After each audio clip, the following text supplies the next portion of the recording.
How do you succeed in supervised visitation? Now, I was talking to somebody about this recently and it suddenly occurred to me, I don't think I've ever done a video on this, which is kind of crazy when you think about it, because this does happen a lot of times when we're dealing with a narcissistic person. Is we get accused of some kind of domestic violence or something. And, sometimes things are warranted. Sometimes there's alcohol problems, drug problems, whatever. And the court's worried about the safety of the children.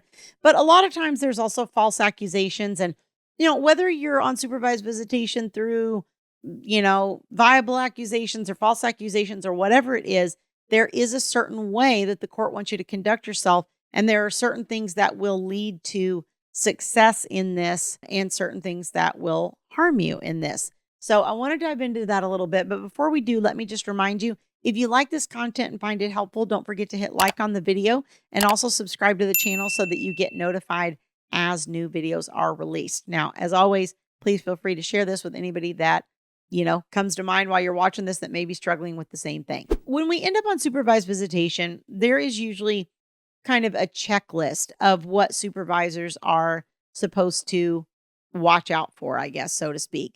And essentially that's kind of the basic safety and welfare of the kids. But beyond that, there's kind of these little unspoken rules that I find that people don't discover until they get in the middle of a visit and a supervisor says, oh, don't do that. Now, if you're dealing with a family member or somebody like that that's supervising this, certain pieces of this won't apply as much, but really you should stick to the same things, because if that family member is supervising and they testify that you've done A, B, C, or D, even though they didn't stop you at the time because they didn't necessarily know it was an issue, it still probably isn't going to look very good on you. Now, one of the things I'll tell you about being on supervised visitation is a lot of times I have people that are resistant to it when I first talk to them.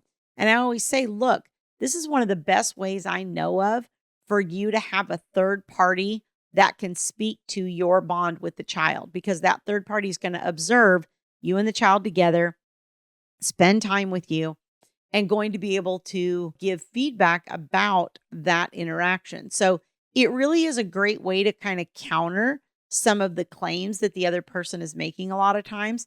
And that is another reason that I do tend to prefer professionals a lot of times rather than a family member, depending on the situation. But a professional is more of a neutral third party who kind of knows the ins and outs and what needs to be said if they need to give a report or whatever.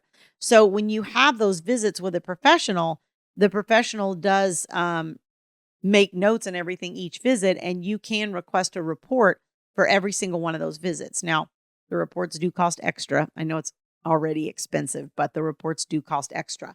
But again, if you're really faced with some false accusations, this can be a great benefit. Okay. And when you're in the visits, one of the things I really stress to people is try to stay in the present. Okay. A lot of times supervisors will cut you off if you try to talk about the past. If you say, oh, remember last Christmas when we did this thing or that thing? They'll be like, nope, don't talk about the past. Or if you say, oh, in a few months, we're going to go to Disneyland or whatever. They'll be like, no, don't talk about the future. Don't make promises, because you don't know at that point what this is going to look like or what opportunities that you're going to have. Right. And so they don't want you making promises or discussing things that, may or may not come to fruition. The other thing that I think happens is sometimes people are maybe overly emotional. Like, I know it can be hard when you haven't seen your child in a while, especially when they're really young, but sometimes people will cry or get emotional or whatever. And part of the problem with that is we don't want anything in a report that's going to say that you're emotionally dependent on the child, right, to comfort you in any way. Or we don't want it to be said that we're putting some kind of guilt or emotion or whatever on the child that the child then has to deal with. So you have to be really, really careful that you're staying very present in the moment. Okay. And they're going to give you parameters on, what you can and can't bring, where you can and can't go and stuff. A lot of times I've seen monitors, it happen at a facility.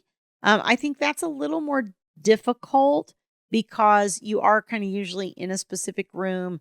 There's only so much stuff you have access to. It is cheaper sometimes when you're going to like a facility type place. But when you hire a private monitor that goes with you, you might have to pay a little more, but the bonus is you have the flexibility to take the child to do different things. Now, you do have to pay for the monitor too. So, like if you go to dinner, you and the children and the monitor, you have to pay for all of you to go to dinner on top of the supervised time, right? So it can get really expensive. A lot of times I have people that are like, "Oh, I'm not going to do the supervised because either because I can't afford it or because, how dare they try to supervise me with my own child or whatever." And people will get indignant about it. But here's what I'll tell you. If you don't humble yourself enough to start that process, you're probably never going to jump up from there with the court. The court's not suddenly going to go, "Oh, you're not exercising any of your supervised time? Okay, let's give you every other weekend." Like they're not going to go from 0 to the mid-range point with no step ups in between. Like especially if they have a court order that you have supervised visitation and you're not doing those, then you're not following your orders. Another thing judges hate when you don't follow your orders. So it's real important that you not get a self-righteous attitude about it and that you do start to participate in this supervised visitation to the best of your ability. I tell people, like, if you have to crawl over broken glass to see your kid, then that's what you do. If you have to work 3 jobs to pay for the supervised visitation to see the kid 4 hours a week, then that's what you do. Whatever you have to do to see your kid, that's the number one priority in that moment. And it doesn't matter if the other person is, their accusations are false or they're doing all this to just get back at you, whatever. You have to give the system time to figure that out. And in the interim, your job is to go along and to comply and do what you need to do while the system does figure out. Because if you haven't done anything and there are no issues and it's all false allegations, then the system should bear that out. Okay. Now, I'm not saying the system's perfect. I know it's human beings and sometimes they make errors, but I think the vast majority of the time, in my experience over the long haul, the system does get it right. Okay. But it takes patience in the very beginning. So you really want to stay in the present and not ask the child a lot of questions. Don't force yourself, like physically, don't try to force them to give you a hug. Don't ask them if they love you. Don't ask them if they missed you.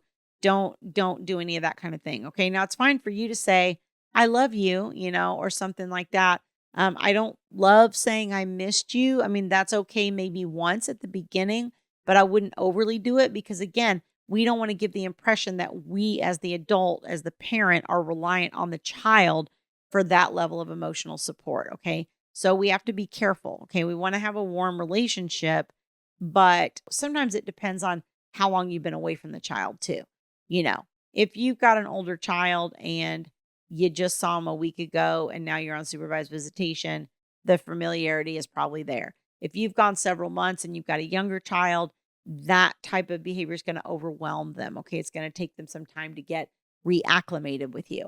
And younger children primarily bond through play. With toddlers and things, they kind of play parallel, right? So that you'll both be doing at the same time, like Legos. Legos is a great thing to build. You can build at the same time together, but not necessarily interacting. That's kind of a typical toddler type of behavior. And same thing if you're on video and you're having to do video visitation, then even better. Like if the child has a certain toy, go get that toy. Okay. So that you have one on your end. I live in the house with my grandson and my granddaughters live out of state and we do video calls back and forth sometimes. And my 2 youngest grandkids, I have a granddaughter who's also 3 on the other end and then a couple older granddaughters. But one of the things that my 2 youngest love is when one of them have a toy and the other one has the same toy. A lot of times they'll go and they'll get it and they'll show each other and be like, "Hey, I have this toy too." So if there's something your child enjoys or has, then, get one of those and have it with you on the video visitation so that you can kind of make those connections in that way. If you're doing an in-person visit, then again, Legos, crayons, cards, board games, different things that you can sort of play together in that way and have that interaction. That's how children bond. And that way we're not just sitting around going, "Oh, I love you. I missed you. I blah, blah, blah, blah," right? Kids want to have fun. They want to play. They want to interact.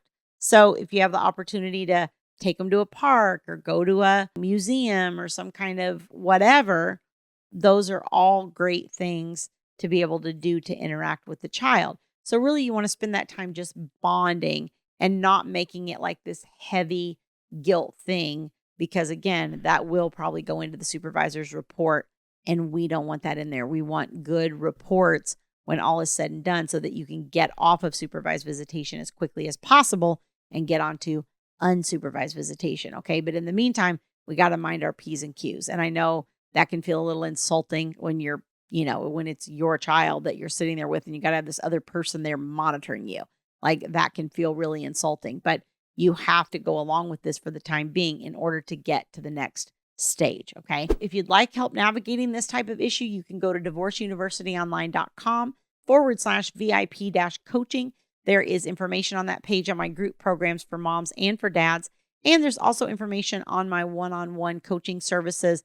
That's usually for people that want a higher level of support. Either you got a lot of complicating factors or you're at the very beginning. And look, if you're finding me and you're at the very, very beginning, oh my goodness, this is when you need the most help. I had a 2-hour call with a brand new client this week, and they said, oh my gosh, this first 2 hours has been just, I just can't express how valuable, how helpful, how good it is to know all of this right from the beginning and to be able to do things well from the beginning so that you're not ending up like kind of in the hole and trying to recover and dig yourself out of it, right? It's much easier to just not get not get into the hole in the first place, right? They always say, when's the best time to have a map? It's like before you go into the woods, right? Not once you're in there, it's not as helpful, right? You need to have the map ahead of time and figure out where you're going. So I can help you with that map if you would like that support. You can go to that website and learn more about it. So thanks for joining me. I will see you guys next time. We'll grow in number, fueled by them to see the horizon, turn us to thousands.